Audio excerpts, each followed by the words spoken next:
1장, 로마서 1장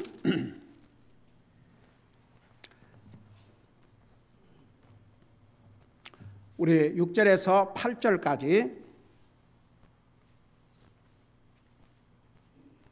세 절을 우리 같이 읽겠습니다. 같이 읽습니다. 시작. 너희도 그들 가운데서 예수 그리스도의 부르심을 받았느니라.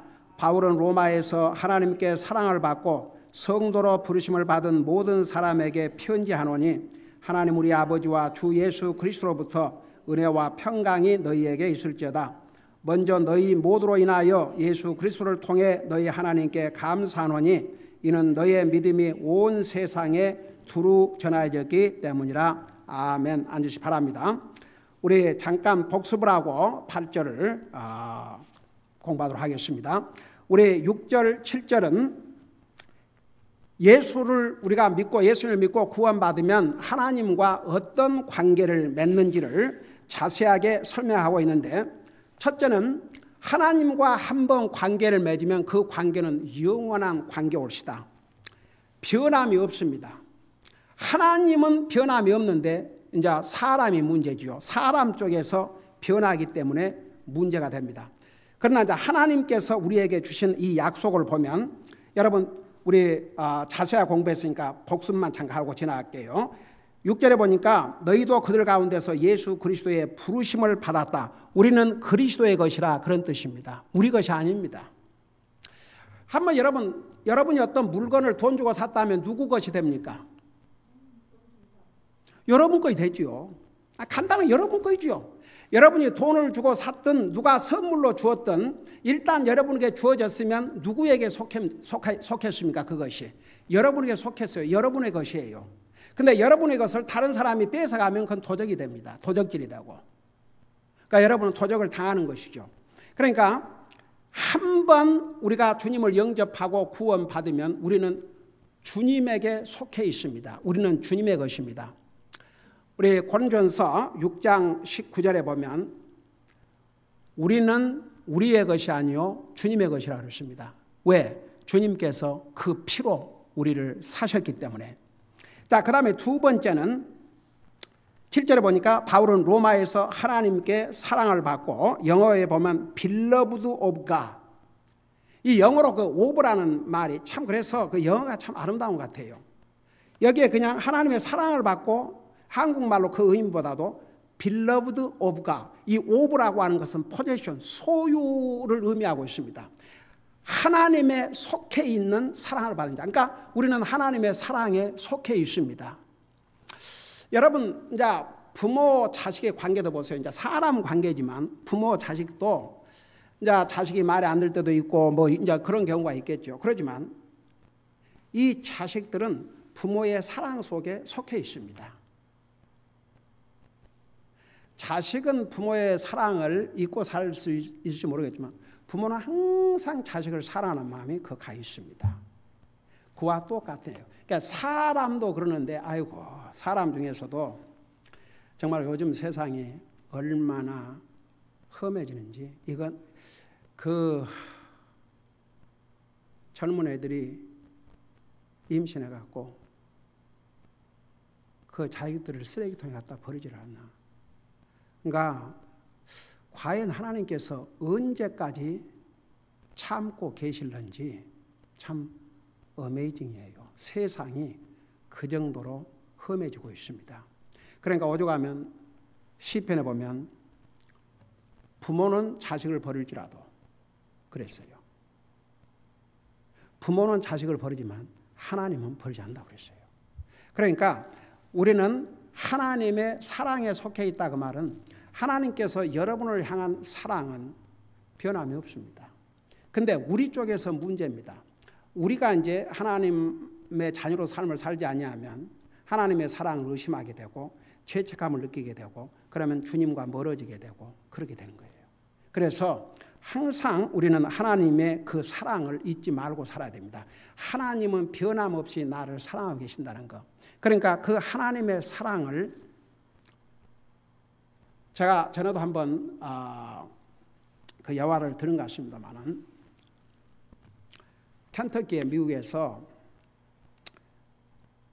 이제 그러잖아요. 티네이저들이 되면은 이 자기 마음대로 살 수 있다고 생각해요. 그러니까 시금방진인 거죠. 쉽게 말하면. 그러니까 독립한 건 좋지만 자기도 이제 다 하고 다 할 수 있다. 그래서 어른의 가이드도 이런 것도 필요 없고 그렇게 해서 이제 이 티네이저 된 아이가 집을 나갔어요. 돈을 훔쳐가지고 이제 집에 있는 거 다 이거 저거 뭐 부모 이런 그 주얼 이런 거 팔아가지고 돈을 만들어서 도망을 쳤지만 그 얼마나 버티겠습니까? 그래가지고 이제 학교도 못 가고 이제 먹고 살아야 되니까 술집을 가게 되고 나중에는 몸을 파는 창녀가 됐고 나중에는 세월이 그러고 지나면서 병들고 이제는 그 누구도 자기를 받아준 사람이 없었습니다.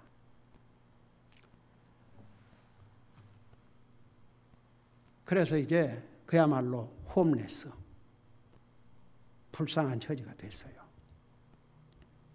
근데 그 쓰레기통에 혹시 뭐가 먹을 거 있는가 이렇게 뒤집는데 그 옆에 벤치가 있는데 거기에 누가 신문을 읽다가 그냥 그따 놓고 갔어요. 근데 그 신문 광고란에 딸을 찾는다는 기사가 나왔는데 바로 자기 이름이었습니다. 그러면서 만일 이걸 보게 되면 이 전화로 전화해달라. 그리고 혹시 사진과 함께 이런 사람을 누가 봤으면 전화해달라. 그리고 전화번호를 써놨죠. 애타게 찾고 있는 부모가. 그래 이 여자가 이제 그때는 벌써 나이가 근 30이 다 된 거죠. 그 전화번호를 그걸 찢어가지고 공중 전화번호로 갔습니다. 전화를 하니까 아버지가 급하게 받는 거예요. 말할 수가 없었습니다. 그러니까 벌써 아버지가 자기 이름을 부르면서 너냐? 그가 어디냐? 위치만 얘기해라. 그가 어디가 됐든지 내가 당장 지금 너를 데리러 가마. 그러니까 아버지가 그러니까 그 딸이 아빠가 저를 용서해 주시고 저를 아직도 받아주신다면 내가 찾아가는 건 어떻게 찾아갈 테니까 집 앞에다가 노란 리본을 집 앞에 있는 나무에다가 매달려 놓으면 아버지가 나를 용서하고 받아주신다는 것을 더 확실히 믿고 집으로 가겠다. 그리고 전화가 끊었어요. 그러고 여자가 어떻게 해서 기차를 타고 와서 자기 집에서 가까운 그 역에 내렸는데 그 역을 내리니까 아직 집까지 가려면 얼마나 많은 거리가 있는데 그 기차역 주변으로부터 시작해서 자기 집에 이르는 골목까지 노란 리본으로 가득히 메워졌더랍니다. 여러분 생각해 보세요. 이게 그 사람이지만 부모와 자식 간에도 잃어버린 자식, 우리 누가복음 15장의 탕자의 비유, 그게 다 누구를 가리켰냐 하면 하나님의 사랑. 여러분 보세요.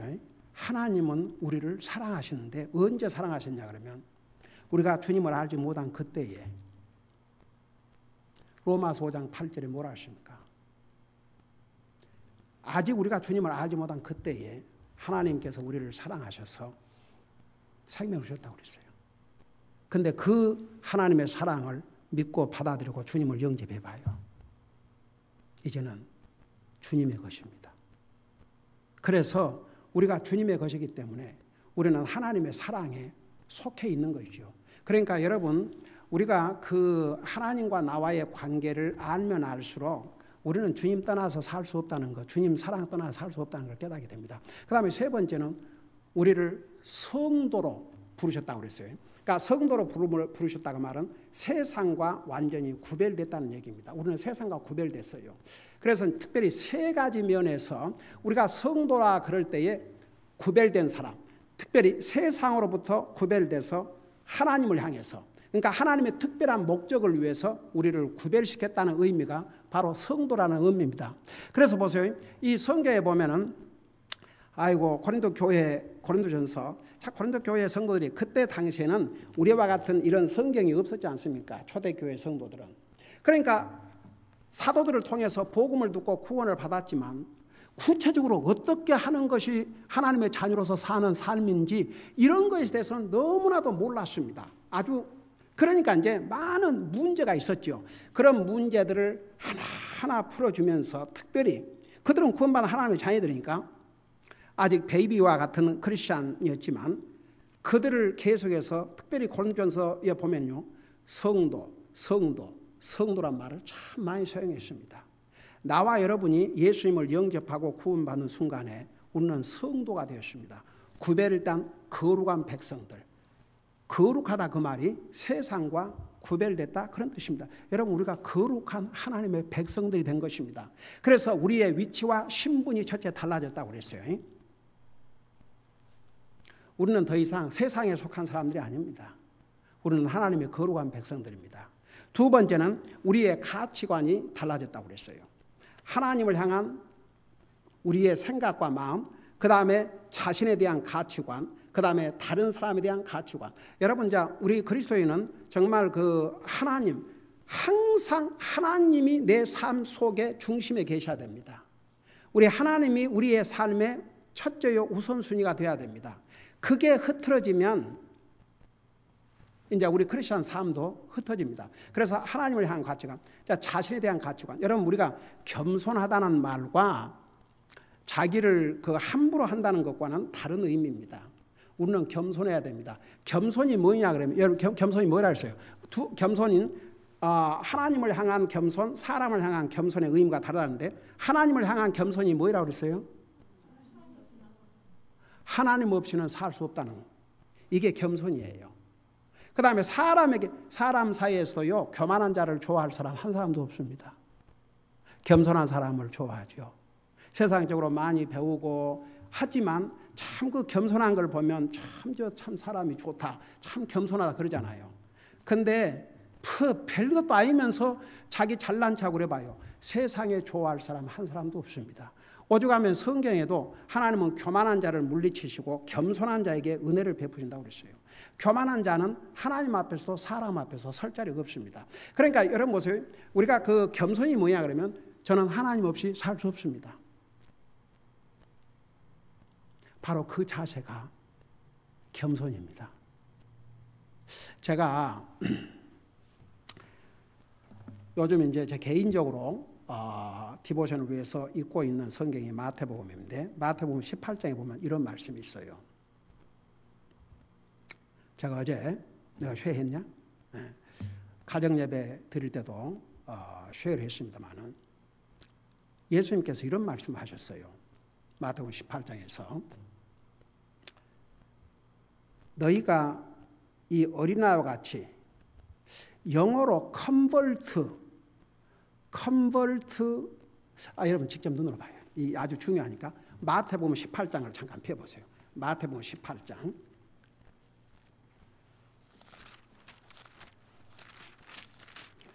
마태복음 18장 3절을 보세요.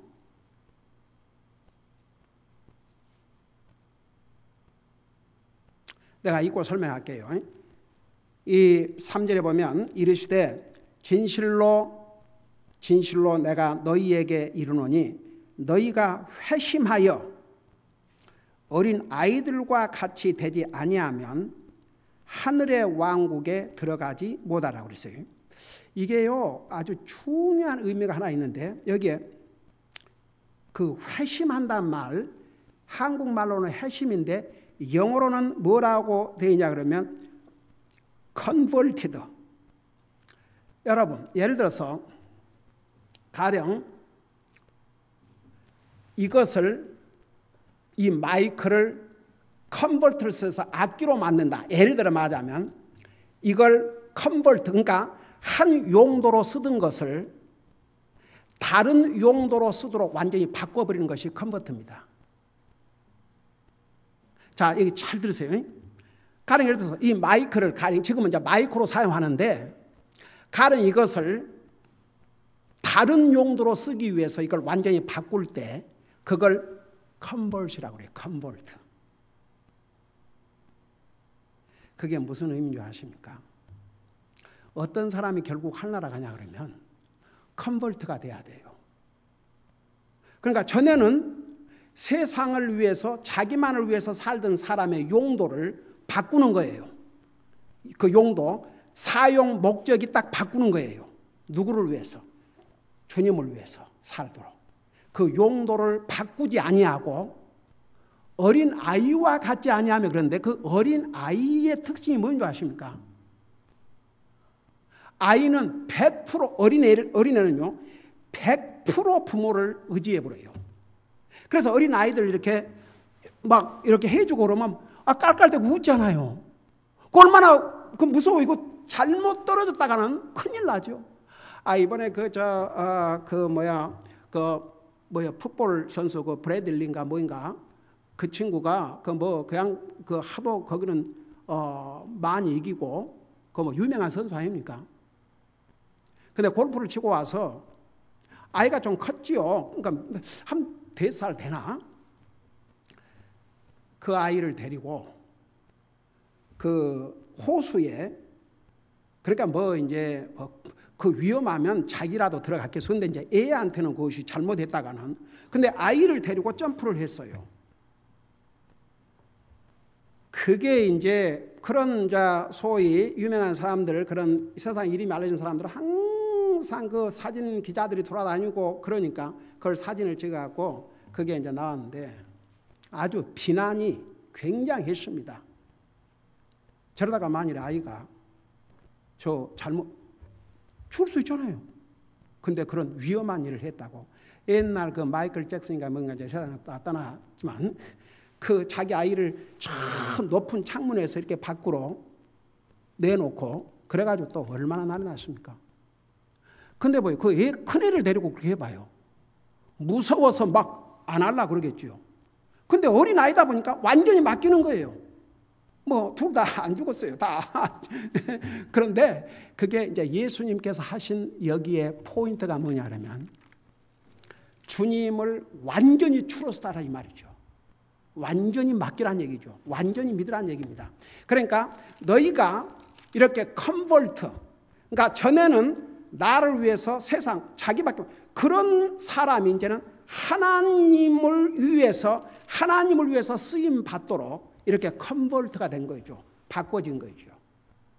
그리고 오직 하나님만을 트러스트하고 살 수 있도록. 그러니까 보세요. 그 믿음이라는 게 사실 다른 게 아니에요.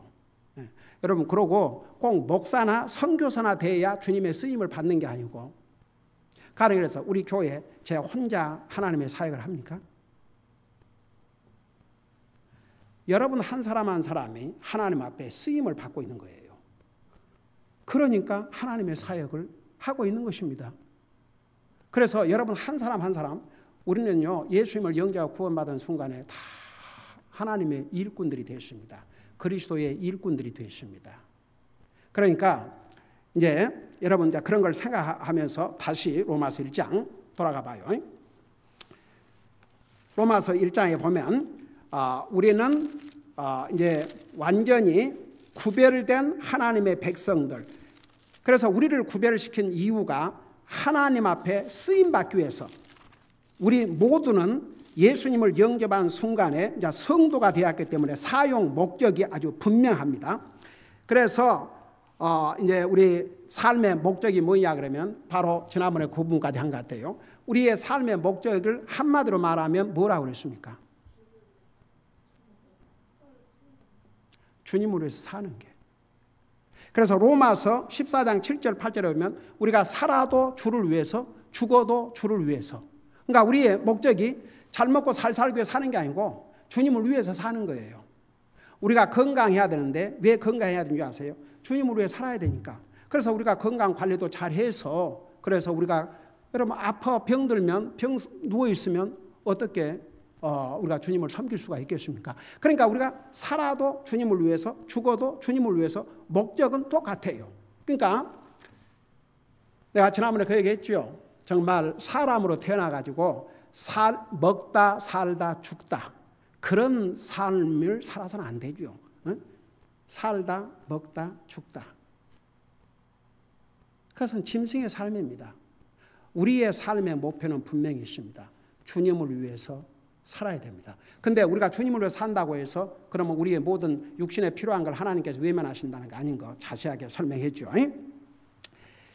그리고 고린도전서 13장 31절에 너희가 먹든지 마시든지 무엇을 하든지 하나님의 영광을 위해서 해라. 우리가 먹을 때 마실 때, 여러분 내가 한 말이 아닙니다. 하나님 말씀에. 여러분 어떤 사람은 먹는 것은 감사기도고 마시는 건 감사기도 안 하는데 그 누구 마음대로 이제 어디서 그런 논리가 왔는지 모르겠어요. 아니 그래요 안 그래요? 아니 성경 하나님 말씀은 먹든지 마시든지 무엇을 하든지 하나님 영광을 위해 살아. 근데 우리가 알아서 선택하고 먹는 것은 기도하고 마시는 것까지야 무슨 기도를. 그게 우리 예수님께서 그런 말씀 하신 거 기억나세요? 지극히 작은 일에 충성된 자가 큰 일에도 충성한다고. 먹고 마시는 것에 감사할 줄 모르는 사람이 뭔 일로 어떻게 감사하겠습니까? 저는요, 요즘 이제 복음서를 읽으면서 그 예수님이 하나님이시지 않습니까? 근데 그 물고기 2마리 빵 5개로 남자만 5,000명을 먹이고 빵 5개와 물고기 몇 마리를 가지고 남자만 4,000을 먹이고, 그런데 항상 그럴 때마다 예수님 기도하셨어요 안 하셨어요? 감사 기도하셨어요. 예수님은 하나님이세요. 그럼에도 불구하고 아버지 하나님께 하늘을 우러보면서 감사를 드리셨다고 그랬어요. 나는 그런 걸 보면서 어메이징인 게 도대체 이 예수님을 믿는다는 사람이 먹고 마시고 뭘 하든지 하나님 앞에 감사를 안 드린다면 뭔 예수님을 믿고 있는가, 그런 생각이 들 때도 있어요. 그러니까 우리가 그 감사를 통해서 하나님 앞에 영광을 돌리는 거죠. 여러분 우리가 그게 하나님 말씀이에요. 고린도전서 10장 3절. 여러분 음식을 잡을 때 감사드리고 마실 때 여러분 사실 우리가 물을 없으면 못 삽니다. 감사드리고, 그리고 여러분이 사업을 하든 직장 생활을 하든 공부를 하든 하나님 앞에 감사하고, 그걸 통해서 우리 하나님의 영광을 받으셔요. 그래서 우리의 삶의 목적이 각각 이제 완전히 다르다는 거. 여러분 한 가지 빌립보서 2장 4절을 보고 그 다음으로 넘어가십시다. 빌립보서 2장 4절 봐요. 우리 구원받은 하나님의 자녀들은 우리가 하나님을 첫째는 사랑하고 하나님을 섬기고 하나님의 일을 돌아봐야 되겠지만, 동시에 여기에 뭐라냐면 이런 말씀도 하고 있어요. 2장 4절 보세요. 각 사람이 자기 일들만 돌아보지 말고 각 사람이 남의 일들도 돌아보라. 너희 안에 이 마음을 품을지니 곧 그리스도 예수님 안에 있던 마음이라. 그러니까 우리 믿는 사람들은요, 첫째는 하나님, 그 다음에 우리 형제나 자매 가운데서 어려움이 있다든지 도움이 필요 있다든지 그러면 돌아봐 줘야 됩니다. 그게 하나님 말씀이에요. 그건 내 일이 아니니까 그렇게 할 수가 없어요.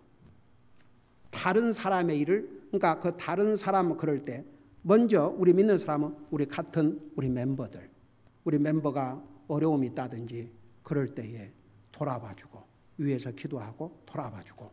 그래서 남의 일도 돌아보라 그러는데 그 마음이 누구의 마음이냐 그러면 예수님의 마음이라고 그랬습니다. 그래서 너희 안에 이 마음을 품으라. 예수님의 마음을 품으라. 여러분, 예수님은 나와 여러분을 위해서 자신을 송두리째 주셨지 않습니까? 자, 그 다음에 이제 우리 다시 로마서 1장 그 7절 마지막 부분을 보세요. 거기 보니까 하나님 우리 아버지와 주 예수 그리스도로부터 은혜와 평강이 너희에게 있을지어다. 우리가 예수님을 믿고 영접하고 나면 하나님의 은혜와 평강을 받은 자들입니다. 은혜가 뭐라 그랬어요? 은혜?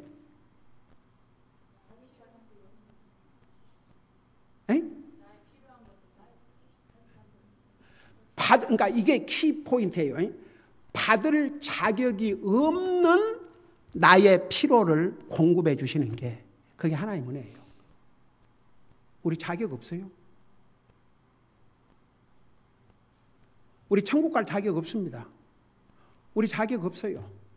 자격이 없는 우리에게 가장 필요한 게 구원입니다. 그 구원의 은혜를 우리 하나님께서 우리에게 베풀어 주셨어요. 그래서 우리가 이렇게 살고 있는 거예요. 우리가 구원받고.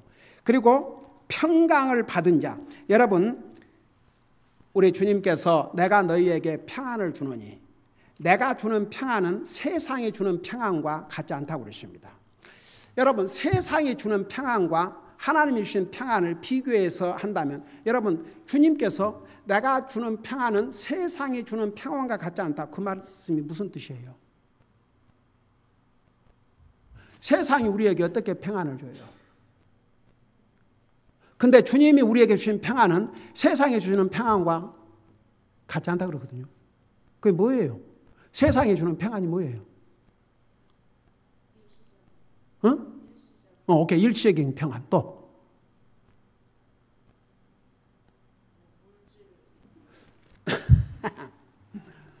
여러분, 사람들은요 일단 일이 잘 되면 그 마음이 좋아요, 안 좋아요? 세상이 주는 평안은 아주 조건적이에요. 일이 잘 되면 평안하고 안 되면 불안하고, 뭐 자기들이 부모에게 잘해주면 평안하고 못 해주면 안 좋고, 사람과의 관계 서로 잘해주면 평안하고 안 해주면 안 좋고, 전부 조건부입시다. 세상이 주는 평안은. 그래서 그 평안은 일시적이고 왔다 갔다 해요. 아침에 평안했다가 오후에 내 마음이 어떻게 바꿀지 아무도 몰라요. 우리 주님이 주신 평안은 그런 평안이 아니고 어떤 평안을 주셨느냐? 무조건 어떤 조건에도 흔들림이 없는 그 평안을 우리 주님께서 주셨다고 그랬어요. 그러니까 우리 믿는 사람들은 그 평안을 누리고 살아야 됩니다. 우리 마음속에 평안이 사라지면 우리 마음을 그 사탄은 어떻게 생각한다고 그랬어요? 자기 운동장으로 생각해요. 근데 사람의 마음의 평안을 가로막는 두 가지 요소가 있다는데 그 두 가지가 뭐라 했어요? 죄와 근심. 죄를 범하면요, 믿는 사람도 마음의 평화가 사라져요. 그러니까 그 해결 방법은 뭐예요? 하나님 앞에 고백하고 용서를 구하면 하나님이 평안을 여러분 되찾아요.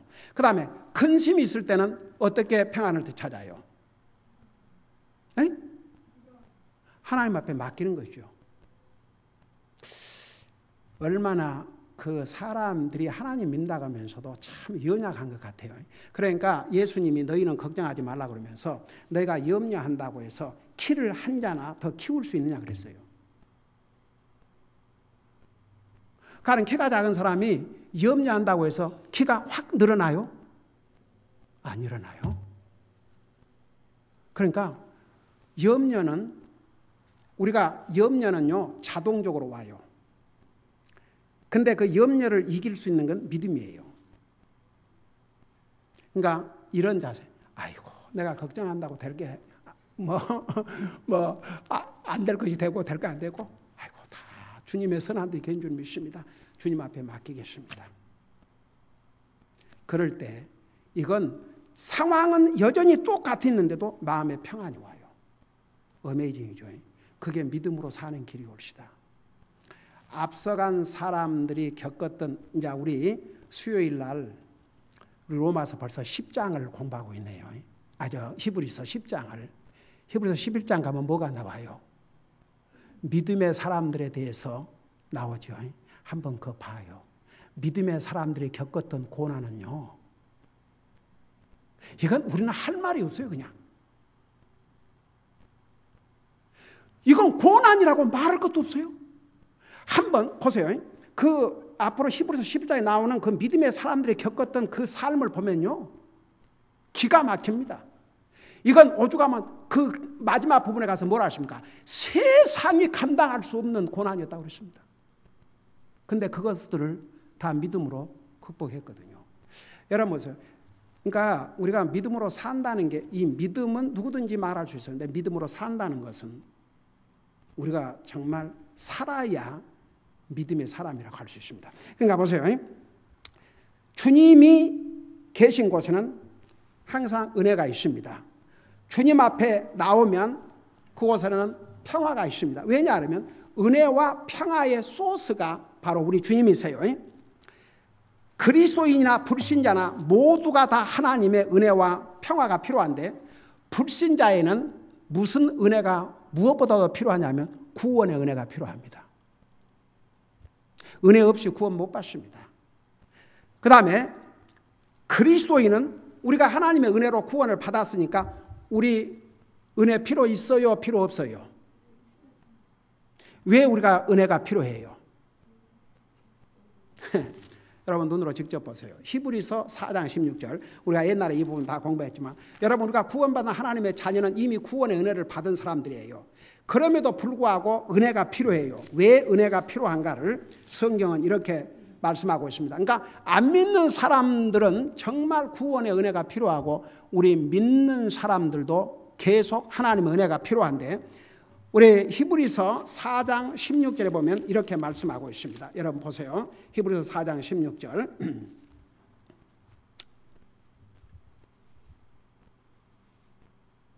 히브리서 4장 16절 보니까 자, 찾았어요. 거기에 보니까 그러므로 우리가 긍휼을 얻고 필요한 때에 도우시는 은혜를 얻기 위해 은혜의 왕자로 담대히 나갈 것이니라. 보세요. 여기에 믿는 하나님의 자녀들에게 뭐가 필요하냐 그러면 두 가지가 필요한데, 긍휼이 필요하고, 이 긍휼은 왜 필요하냐 그러면 우리가 죄를 짓고 사니까, 우리가 구원받은 하나님의 자녀이지만, 그래서 이 긍휼은 우리가 잘못해도 하나님께서 바로 벌을 내리지 아니하시고 참고 기다리신 게 하나님의 긍휼이에요. 여러분 여기에 우리가 구원받았다고 해서 하나님의 자비가 필요 없는 사람 있어요? 한 사람도 없습니다. 다 우리는 하나님의 자비가 필요한 연약한 사람들입니다. 그 다음에 두 번째, 필요한 때에 도우시는 은혜를 얻기 위해서. 그러니까 여러분 우리가 매일 삶 속에서 하나님의 도움이 필요합니다. 믿음으로 사는 것도 하나님의 도움이 필요하고, 여러분 보세요. 우리 하나님께서 예수님을 영접하고 구원받은 하나님의 자녀들에게 성령님을 주셨는데, 성령님 주신 이유가 뭐예요? 여러분 그 성경에 보면 성령님을 가리켜서 두 가지 용어로 또 사용하셨어요. 성령님을 위로자라 그러셨고, 그 다음에 또 뭐라 그랬어요? 헬퍼라고 그랬어요. 헬퍼. 도우시는 분. 그래서 보세요. 우리가 매일 살아가는 것이 하나님 은혜고, 이 하나님 은혜가 필요하고, 우리가 매일 먹고 사는 것도 하나님의 은혜예요. 제가 참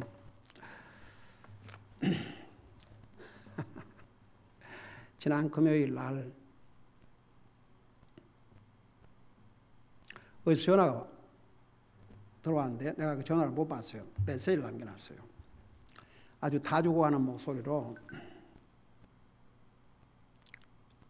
목사님, 저는 누구 세 아이들의 엄마입니다.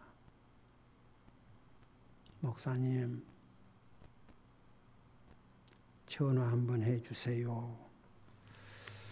근데 그 아이들 셋 이름을 얘기했는데, 한 사람 이름은 생각나는, 두 아이는 생각나는데 한 아이는 이름 생각이 안 나요. 내가 우리 교회를 거쳐간 사람들은 그래도 다 거의가 기억하는데 기억이 안 나더라고요.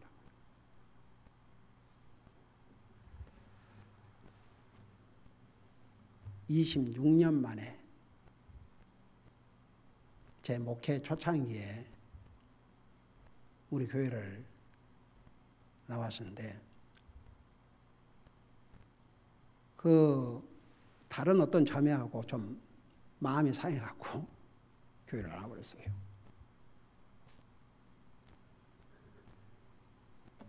(25년) 아니라 26년이라는 세월 뒤에 그때는 젊고 아름다운 부인이었죠. 지금은 이제 그래서 목사님 한번 뵙고 싶습니다. 제가 운전도 하지 못하고 제가 이렇게 누워만 있습니다. 그래서 갔더니 이제 56세밖에 안 됐는데, 그러니까 26년 전에 이제 30 젊은이였는데 완전히 머리도 허여져 보고 할머니가 돼갖고 첫마디가 목사님 옛날이나 지금이나 똑같네요. 그래서 나는 못 알아보겠더라고요. 하도 변해버려가지고 음식을 제대로 먹지를 못하는 거예요. 특별한 병명도 없는데 그러니까 먹지를 못하니까 완전히 그냥 뼈와 가죽만 나와 잠시를 앉아 있을 수가 없지를 못해요. 어떻든 간에 참 그래서 그날 그 모습을 보고 오면서 우리가 이렇게 잘 먹고 소화하고 이러고 산다는 게 이게 하나님의 은혜, 하나님의 은혜, 하나님의 은혜.